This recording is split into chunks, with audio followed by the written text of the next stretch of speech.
It's time to talk sports. It's time for the show. When you hear this song on the radio, it's time to tune in. Better act fast. Let me get that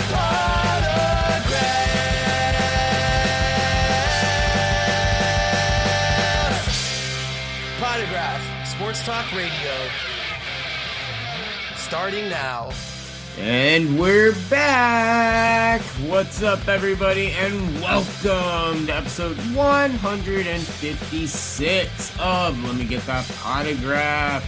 My name, of course, is Drew, or the DH, and joining me, my awesome co-host, who looks like he's Paul Bunyan right now in the background, Mr. Scott Rappaport. What's up, my man? Drew, man, that has taken a couple of days to recover from last week. But you know what? I'll tell you what. You want to know the thing I love about doing a podcast and not, like a ton of video or anything on screen?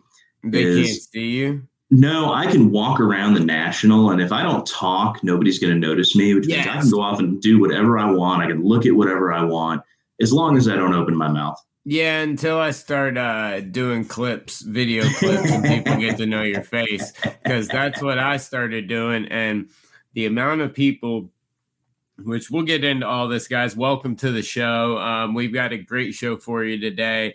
Like I said, we're all just getting back from the National. And if you work the National like I did, you're still in complete zombie mode and every part of your body hurts.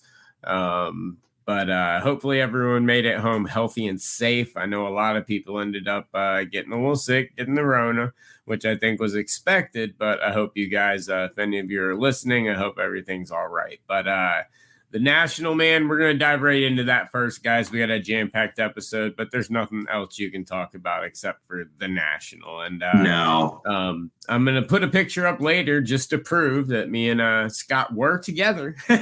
as our original plan. Our original plan kind of got sidetracked by not only my work, but the Wi-Fi, the internet, and all that. Dude, that was the most complained about thing. And all the comments that I kept hearing from people was that nobody ever wants to go back to Atlantic City. And it's not because it's a cesspool. Right. Although I will say the convention center itself was absolutely beautiful. Yes, but outside the convention center was terrible. Awful. Nobody wants to go back there because of the internet connection. And I have not heard the results of the dealer vote yet. But I would anticipate that was the final National at Atlantic City. Yeah, especially with new ownership taking over. For those of you that don't know, there's new ownership taking over, new people in charge, and they're very open to the Midwest. I think Indy and places like that, you're going to start to see it's still going to be in that Chicago, Cleveland area always. Yes. I'm glad that announcement finally came out, because I actually found out about that a year ago. Me too. And I had to keep my mouth shut. Yes. Same here. With all of that. So I'm glad I can talk about that openly. Yeah, same here. I knew about it for quite some time, but I'm glad they announced it. It's a great group of guys that are running this. They're diehard hobbyists. I did hear a couple of complaints as we go through just random thoughts. We'll start out with from the National and just random stuff that we saw and heard, and everything from the National.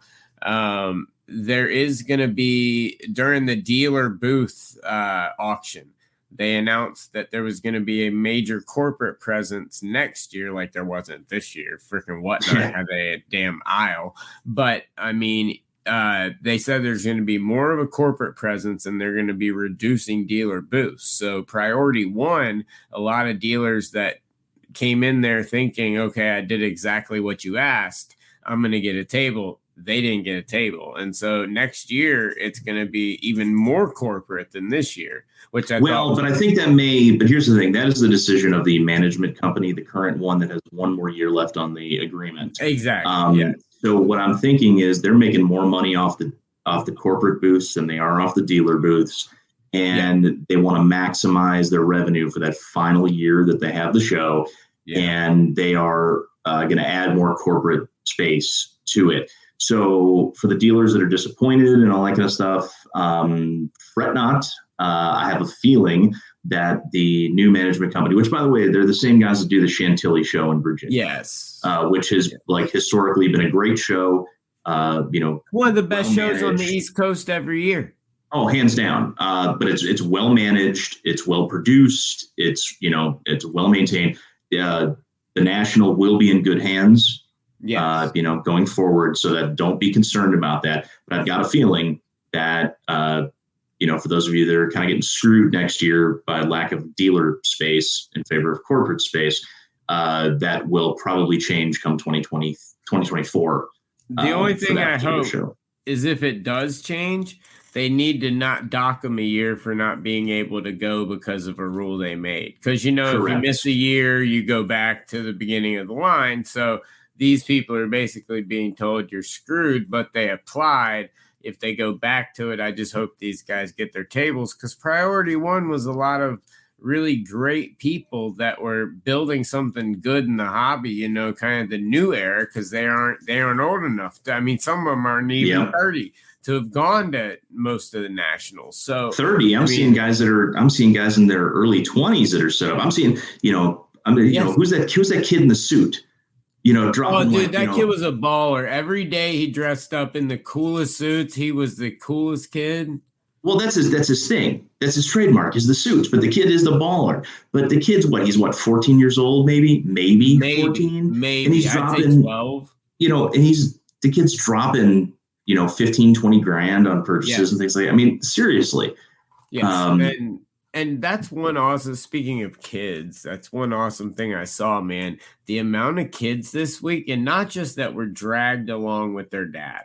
I'm talking about kids from from maybe 7 to 8 and up that were there, that had cases full of cards, collections I couldn't dream of as a kid.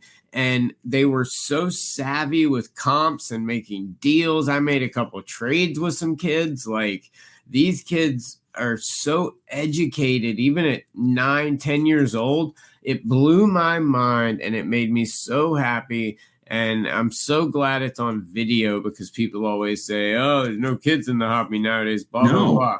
These kids weren't locals. These were out-of-town kids coming in to do this, and it was beautiful. And I saw the other way around. I didn't see a lot of the parents dragging their kids. I actually saw a lot of the kids dragging their parents. Yes, exactly. I ran into, this was funny. So I ran into a mom and her son. We were waiting for the elevator at the Tropicana to run up to the room. I was actually on my way back up there to grab a case of Topps UEFA Chrome Light Soccer. And, so we're talking to the kids. I was with one of the people from SGC who was, we were just ripping the case for fun. It was just, something to do to pass the time at night at the hotel. And we invited the mom and the son to come down to us, with us. We were going down near a little Starbucks area where there's tables to come and rip some of the cards. And, he seemed all excited about it, and he never showed up. I actually ran into them the next day at the convention center, and evidently they went to the wrong Starbucks. So I was a little disappointed by that. I'm like, that would have been cool. It would have been cool to, let the kid rip a couple of the boxes and things like that. But I picked it up because it was a very good price, and it came with a Topps redemption pack for each one.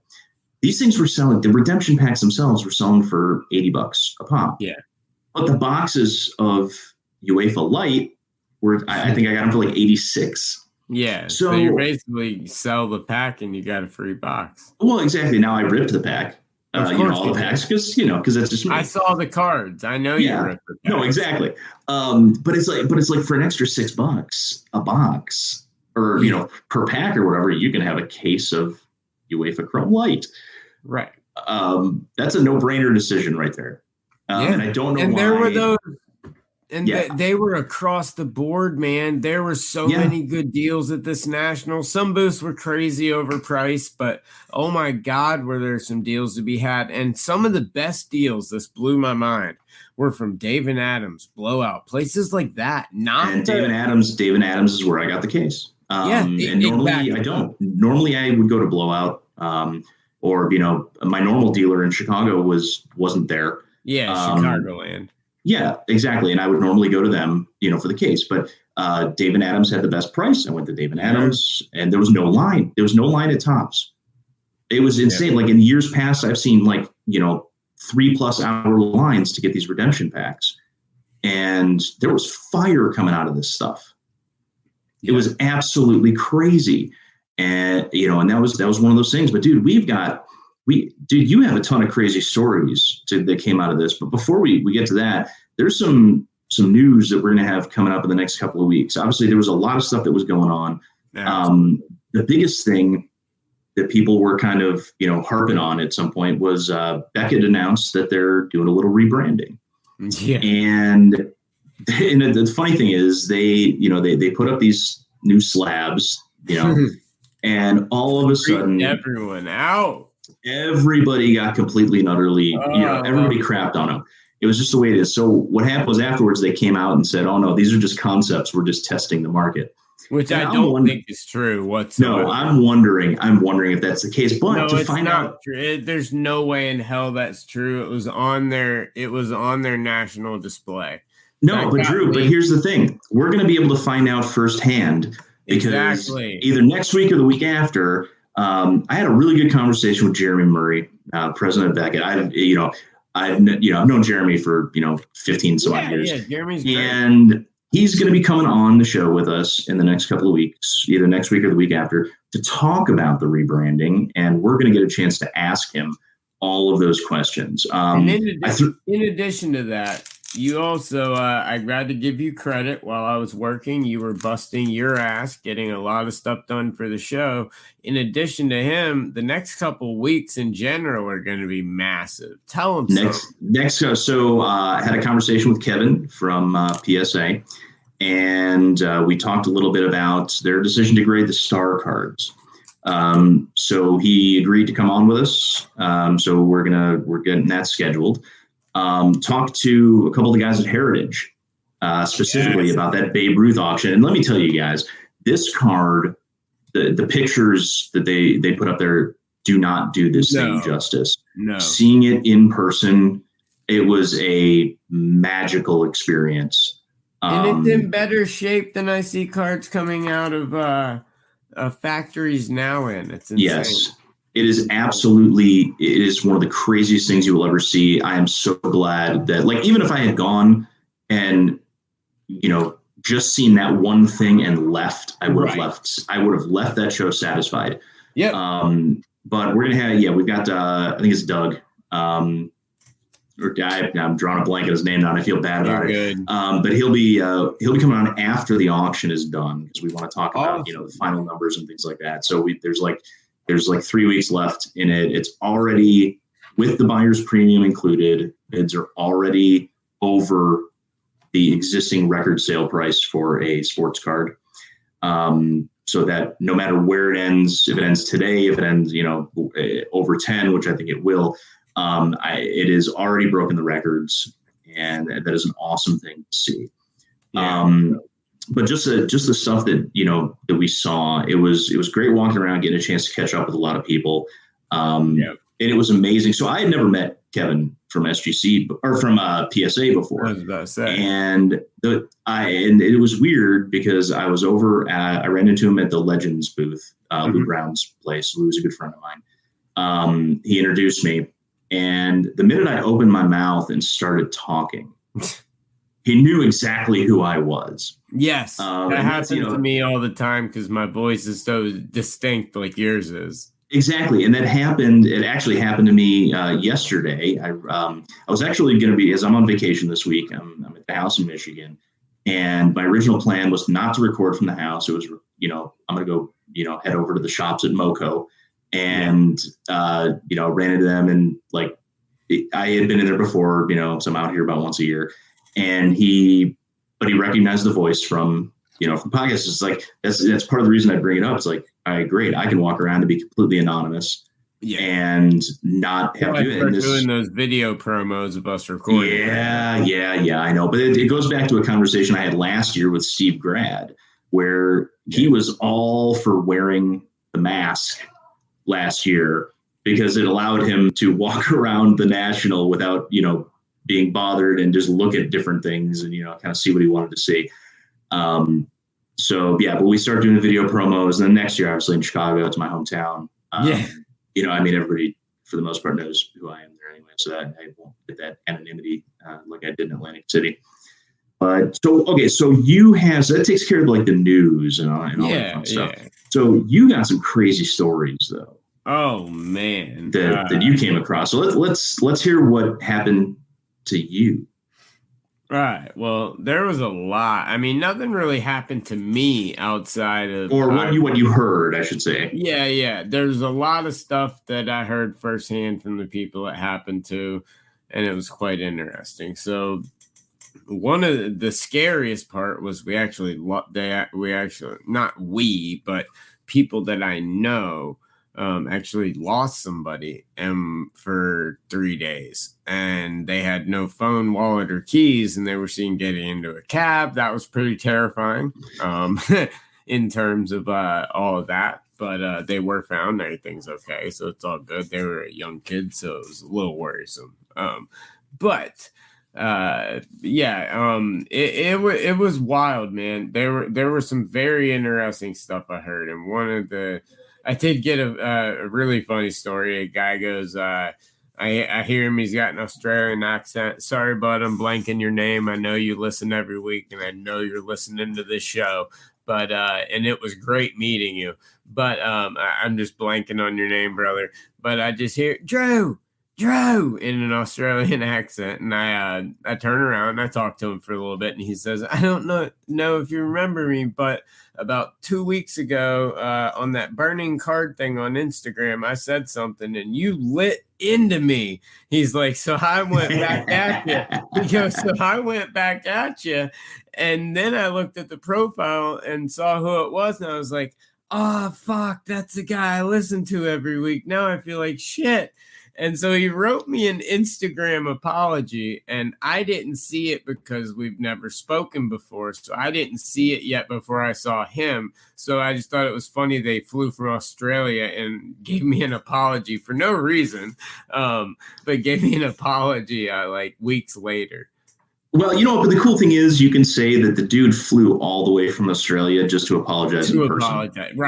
Right. Yeah. And then when I'm walking away, he goes, you're a legend. And I'm like, Jesus. Embarrassing me in the smoking area in front of like 80, 100 people. Nice. Yeah. So that was a funny one. All right. But yeah, I got a really funny story. And look, Tops isn't really doing much with Let Her Rip right now, especially now that Emily's gone. You guys have noticed that. And I have nothing bad to say about most people at Tops, but a lot of people know I've said some not the best words about Josh Luber, and I do think he's a good guy. I think he's a nice guy. I think we were friends before all of this, but I had a really interesting conversation. Same guy. So listen to this, bud. All right. They go in to make a deal. A big enough deal that Luber's willing to sit down and have a private meeting. So Obviously it's a big deal. You know what I mean? They're in a private room doing a deal, and they're a couple grand off or so. They're a couple grand off on what they want to do the deal on. And Luber reaches into his book bag, pulls out a card made of himself and signs it, throws it on the table, and says, okay, well, there's $1,500 more. So now where are we at?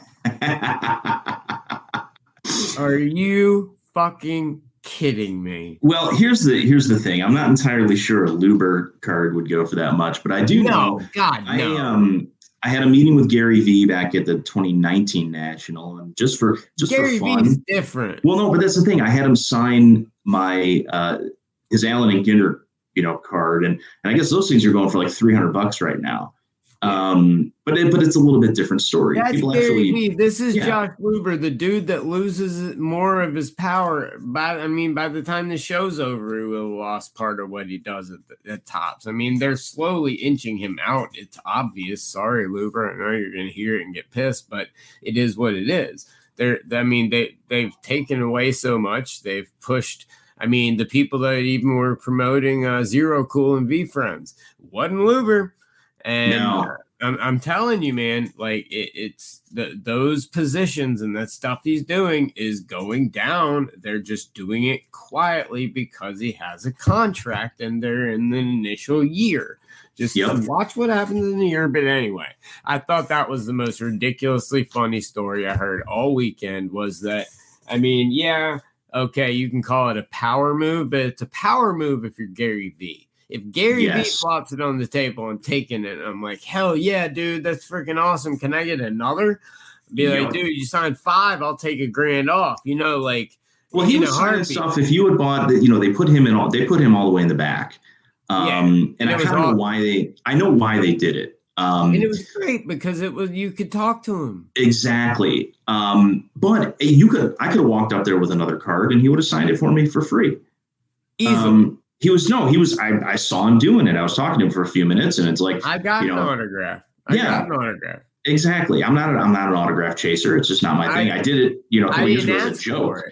But I didn't even ask for it. That's the cool part. He was in such a good mood, and you could tell the card bug is back with him. And so I'm telling you right now, he tweeted it afterward. I'm telling you, watch, there's a lot of Gary Vee followers. We're going to start to see, I think, a pretty big spike here soon in this industry. And I'll call it right now, and it's going to have a lot to do with that tweet. But Gary is, I mean, the passion he was having, but all I said was, yo, let's get a pick. And he gave me a pick, and he said, Drew, pick's not enough. And he grabbed a card, signed it, and gave it to me. I didn't even ask. There you go. He's like, dude, get over here. He said, come on. And I'm like, all right, Gary. Sure. He's always been a cool guy. Yeah. But thinking of the bug, Ken Golden was just on Fox Business this morning with a, talking about a triple logo man, this up there. Not the one from Flawless, the LeBron one, but I didn't see the whole story, but it's getting mainstream. The industry is getting mainstream business coverage, and I think the Netflix series coming. Yeah, exactly, and the Gary Vee stuff. So, all right, so here's what we got. We both had a chance to walk around. We both had a chance to see some stuff. So let's talk winners and losers, and let's start with booths. All right, and I will go ahead and start with an absolute winner. Our buddies Tracy Hackler and Jimmy Meehan and the Roadshow booth. That was hands down my favorite booth. Yeah, me too. The thing. Got a chance to sit down in some comfy leather chairs for a little while. That's actually where I ripped my Topps Redemption packs. Nice. Got a chance to talk to those guys quite a bit. Got to know the guys from New York Roadshow. Kentucky Roadshow, got to meet those guys. They're awesome. The guy that's running New York Roadshow, big soccer, big Formula One guy. So it's good to have somebody that specializes in something other than, the major 4 sports, up there. So, all right, who do you got from a booth standpoint? Okay, so are you talking winners and losers in terms of who I liked? Yeah, design, okay. Whether it was attractive. SGC. We'll leave. SGC is a winner? Yeah. Okay. How come? Yeah. I like them. I thought the booth was nice. I thought it was what it needed to be. I loved the rollout of pre-grading. I thought that was awesome. I thought that was a good idea by them. Peter always does a good job. They made it a little more simplistic than last year. But the thing is I don't want my corporate booth to be massive and insane. That should be reserved for the card companies and maybe 1 or 2 of the biggest companies in the industry outside of the card companies. And so to see SGC kind of tone it down from the year before, where I think they tried to do too much flash and not enough substance, you got everything you needed at the SGC booth. You got the interaction with anyone in the company that you wanted any second of the day. They were so available, and so Peter knows I love him, and he's always available. He's always a good guy, but he's there all the time. If not, someone else that you want to talk to is there. And it was just a really good booth, and the rollout of pre-grading was awesome. I love seeing the stuff that they have on display and everything. So SGC is a winner for me. I wouldn't say they're my number 1 winner. I'm going to save that for last, but absolutely. Well, I'm going to take, here's the thing. I am going to take 100% credit for pre-grade with SGC. Well, good. And here's the reason why. A year and a half ago, I was actually sitting down in Peter's office, and our friend Lou Papa was with me. So there's my witness for this. Oh, yeah, I actually suggested that they do that and they roll that out for last year's. And I'm sure Lou backed that up. He will. Peter and I talked about it, this one, but I suggested they do that for last year's national, and they decided, not to, and, to do the whole break thing and, make it more marketing as opposed to, services. But they decided to do it this year, and it was a great response. It was very well received. I like their design for their labels, which is great. And we are going to be seeing a lot more of that from them. They're going to be rolling it out at additional shows. They're also going to be making a big push at some point into additional markets that they're not really heavy in.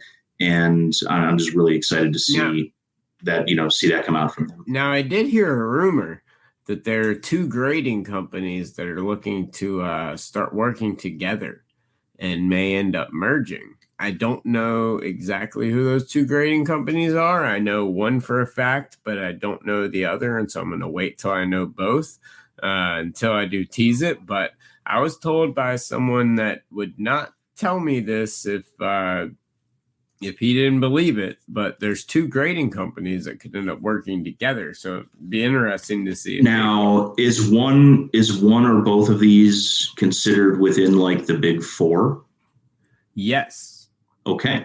Yeah. We'll talk about that offline. Yeah. So my next winner is actually not a booth, but a shirt. Yes. Yeah. All right. And this 100%. This shirt won the national. And I am giving big props to Chris Kelsey from Nash Cards and the Booth 316 shirt. Dude, he was kind enough to give me one because I liked it so much. And when your booth number is 316, yes, you have to. You just the fact that no one had blew my mind. I know. It is absolutely insane, but I don't think a big enough company in the past has had booth number 316. Yeah. That's very possible. Normally the older dealers that have that have been there for 25, 30 years that aren't going to be doing promotional shirts. But yeah, exactly. But they were amazing. Yes. Nash Cards absolutely won it on that, that one. And by the way, I'm the winners and losers. I am, as far as like booths and things like that, I'm going to leave out, your blowouts, your Dave and Adams, stuff like that, because those are more. Those aren't supposed to be flashy. They're transactional. They, they do what they do and all that kind of stuff. So, all right, who's your next one? All right, my next booth is a winner, and it's my number one winner because we got to move on to losers here in a minute. Yeah. But I'll give my number one winner here, and that's freaking Whatnot. Now, say what you will, and it's not because I loved it. I personally thought it drove me crazy personally for a little bit, but Whatnot was absolutely the winner of the weekend, I think, at the National, because they had an entire row and then it turned left and they had more. And then they had main stage slots all weekend, but the stuff they put up, and I'm going to include also in this, it's a three-way tie. Them, Show Your Slabs, and Slab Strong, two of our sponsors, because they did a lot for them. Corey developed an insane display for Whatnot to make everything go together, but they put together a ridiculous booth. They had an information booth. They had two streaming stations, and then they had this arcade video game type thing, or a carnival game where you can end up winning boxes, prizes, cards, all this type of stuff. It was ridiculous. Now, the one thing about that carnival game though is I'm really disappointed that they brought the one, because it was the one where you roll a ball and it moves. Depending on the hole you get your ball in, it moves the horse along, and the goal is to race. But they also have a water version of that. Yeah. Where you shoot the water gun at the target and it moves the horse along. That's the one I really wanted to see. Now, I don't know if Jersey water pressure isn't strong enough. Jersey, everything isn't strong enough. I know. And I have a feeling they just didn't want water potentially getting all over the floor. That might be the reason for that. But I would have loved to have seen that one. Me too. As opposed to the rolling the balls, because that one, as a kid was always the most fun for me. Yeah. So they were my winner just simply because I think, when you saw what Loop had, it was a nice little setup, and I like Loop. But I thought Whatnot in terms of making an impact on everyone that was there. Anyone that didn't know who Whatnot was or wasn't familiar with it, by the time they left this year's national, they were incredibly familiar with it. And so to me, you can't be a bigger winner. Now, is that necessarily saying that I'm happy about that? No, but you can't deny it. I mean, exactly. They killed it. That is true. Now, before we get into the losers, I do have one more winner. And that one is one that we wanted to talk about separately, which we'll talk about more, and that is signatures for soldiers. Yes. Oh, yes. That, I tell you, Tim had some amazing stuff on display.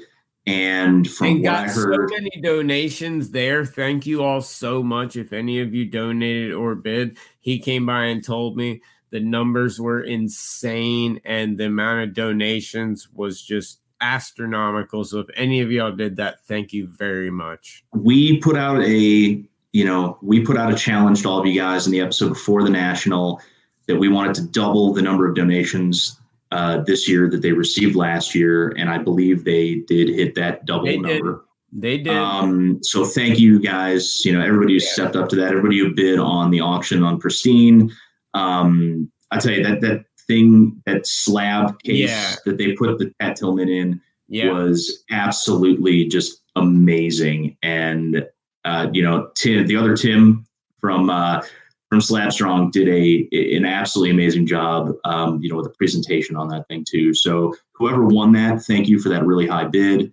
And dude, you're getting a piece that is just absolutely amazing. All right. So on the loser side of things, I would actually like, from a booth standpoint, I would like to say pretty much any of the major auction houses. Yep. And it's not because they didn't have anything cool, because they really did. The stuff they had out there was amazing, but their booth designs are stale. They've been doing the same thing year after year after year. It was, and they had so much real estate, but they choose to just put a couple of nice things up and then do nothing with it. Like they give you a little like placard that might tell you one or two tiny things about it, but like there's so much you can do when you have that type of stuff. Like I totally agree, dude. Massive miss by them. Yeah. My other failure, my other, loser in this case is Fanatics. Yes. They had like nothing. Like last year, they had a massive amount of stuff that you could just walk up and buy. This year, they put so much focus on those boxes that they put together, which were really, really cool. Yeah, they were. Yeah, but they didn't have, like, you couldn't walk up and buy a Yankees jersey. Right. Or any of the other stuff that you normally, in the past have been able to buy from Fanatics at the National. I would have liked to have seen more of that. Me too. This year, and I think they missed an opportunity with that one. I completely agree. I think Fanatics not only missed with their booth, I think Fanatics missed the entire weekend. I think unless Fanatics comes out in the next week and has some type of really big bombshell, I think they wasted a golden opportunity to really get a lot of the new eyes on the hobby on them.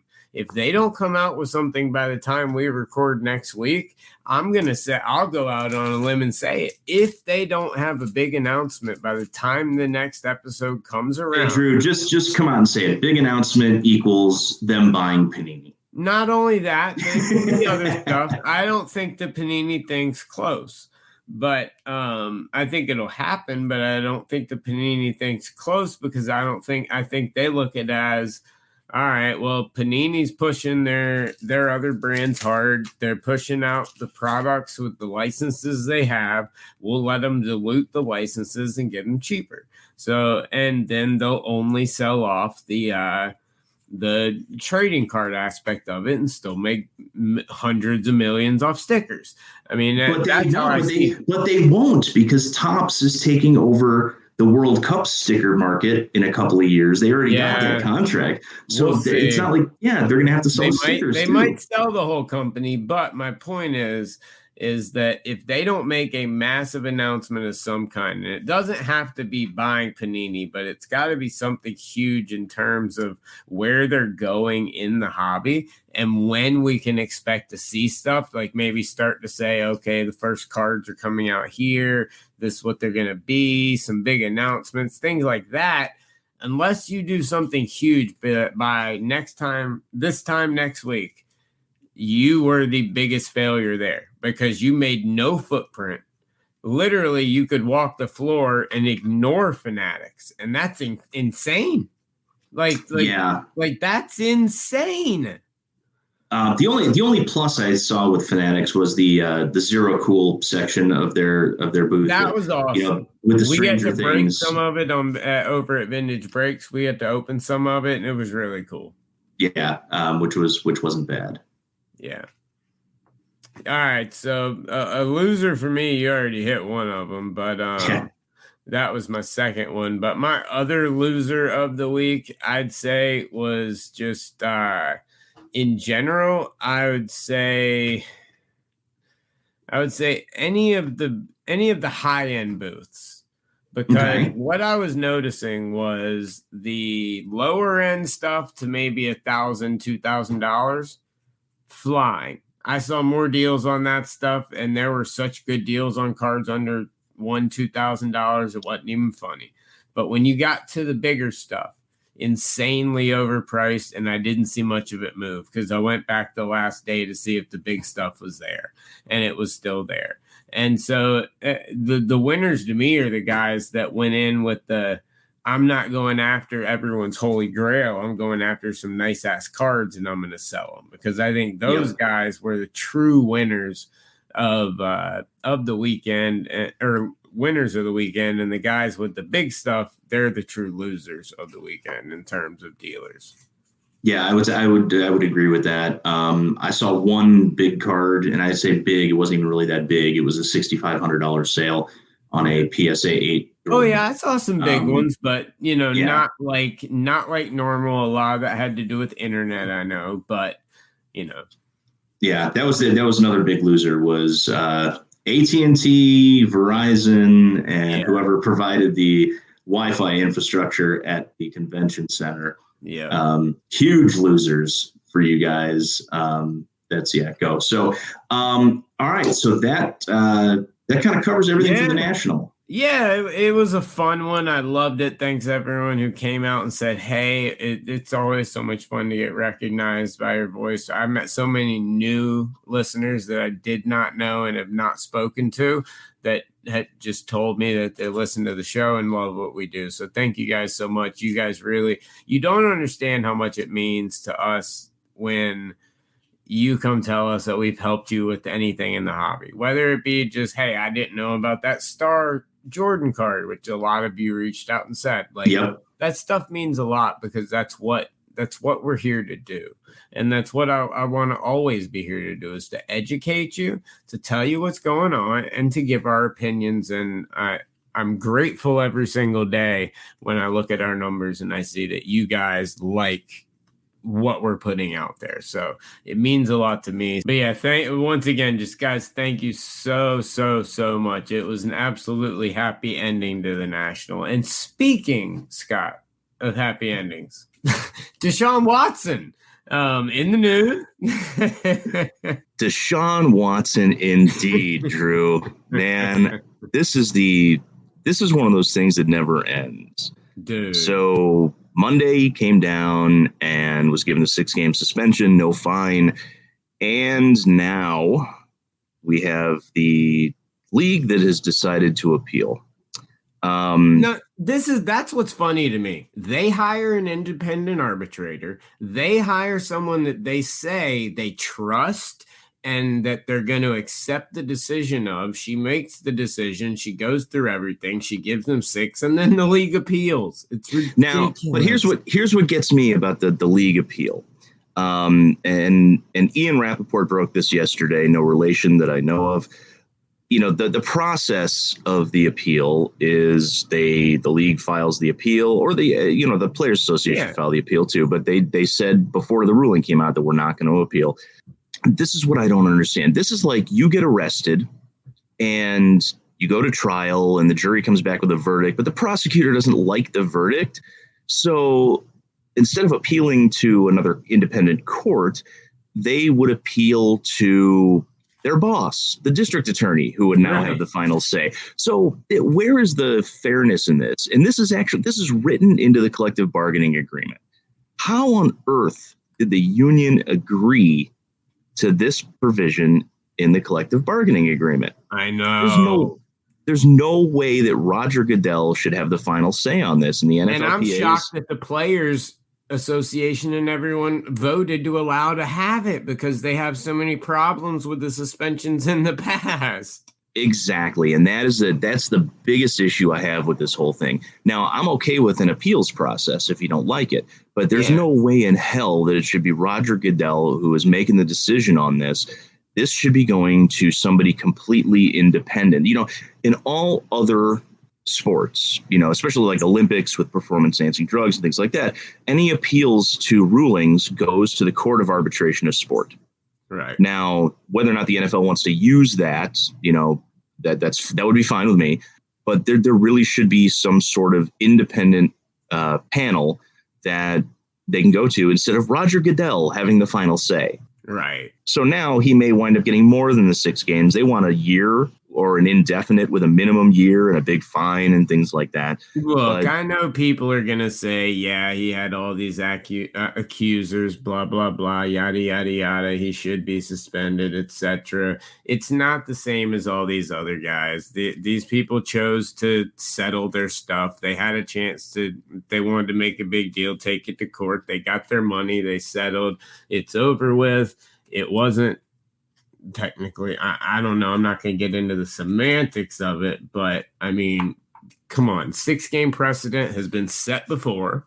It's a precedent that's been set with all this. I personally think 6 games is fine. I thought it would be less, but it's definitely quite interesting. At least one of the quarterbacks Cleveland's paying gets to play this year. I mean, that's a good thing. And there's only one guy that really wants it to be a longer suspension than 6 games, and that's Jacoby Brissett. Of course. And he's the only one that's happy. Well, he gets to play longer. He gets to showcase what he has and try to become a starting quarterback somewhere. Maybe Cleveland will trade him when Watson comes back. Who knows? But this is his shot. This is like when Bledsoe went down and Tom Brady got his shot. I'm not in any way comparing, Jacoby Brissett to Tom Brady, but the situation is similar. He's getting his shot again. Yeah. I think this is shot number 3.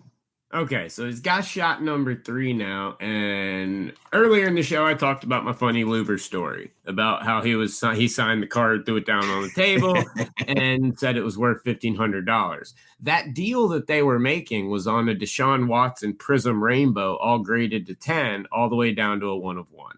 So with that being said, and Luber's been collecting Watson for a while, he's been showing it off.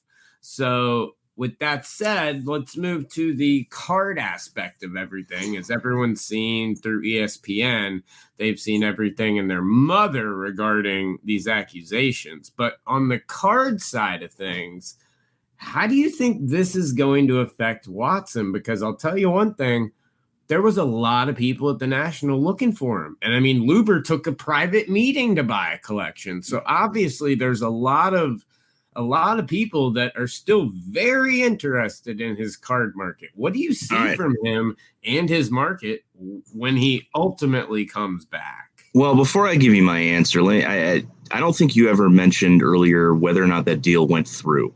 No, it did not go through. He walked out as soon as he threw that card on the table. Okay, so had that deal gone through, I would have been rooting for a longer suspension just to see Luber get it handed to him on that deal. But as far as the rest of the card market, I'm not entirely sure that it's really going to have that big of an effect, whether it's, 6 games, whether it moves to 8 a year.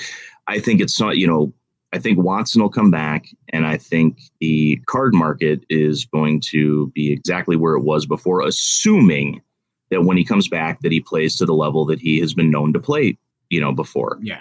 I think the people in the card industry have done the research. They've looked at all this. They know what's going on.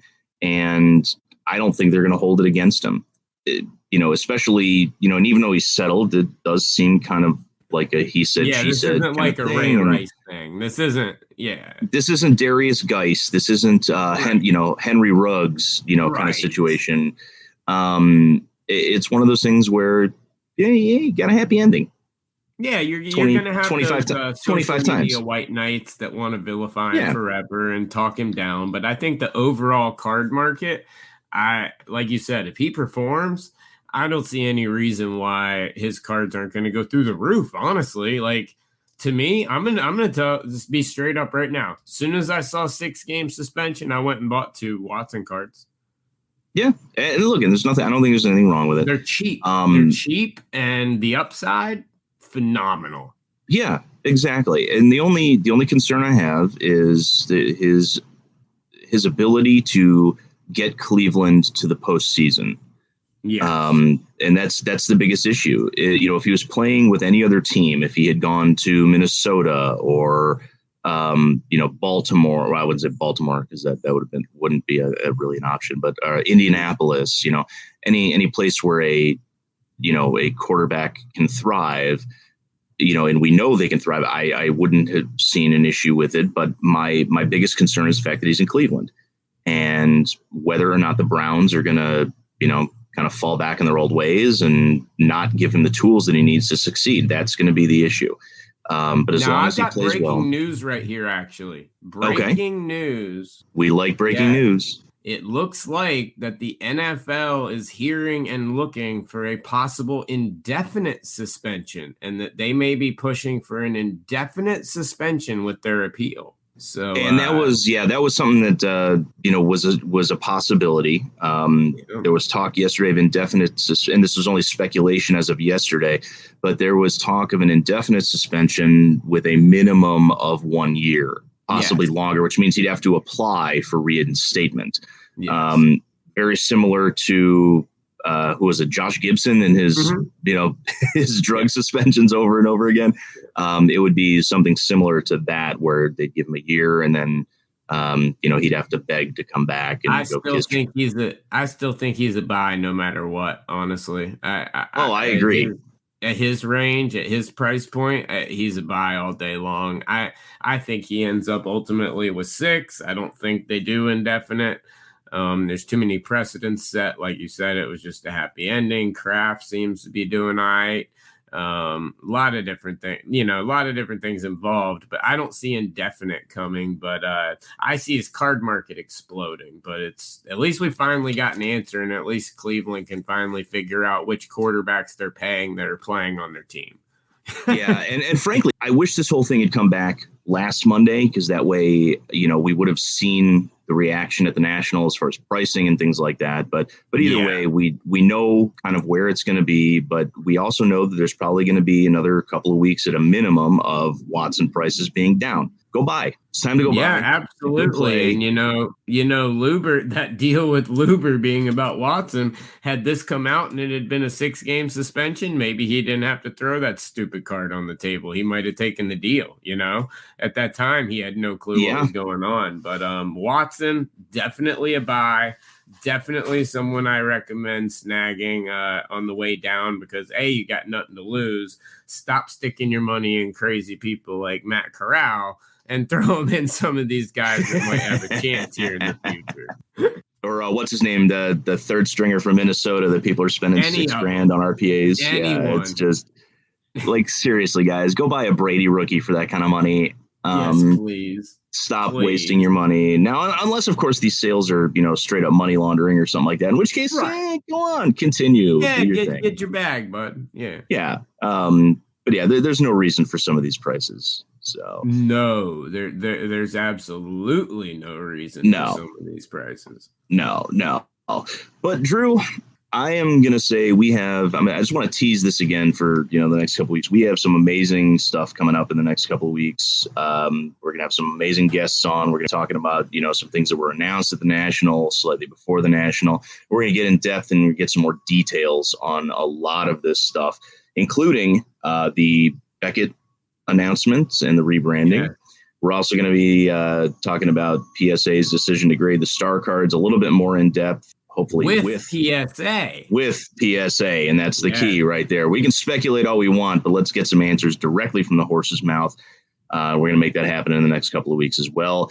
And we've got a ton of other stuff that's coming up too, which I won't even bring up. I'm going to let everybody guess as to what that is going to be. Speculate all you guys want, but it's going to be good, and we're going to have a lot of fun with it.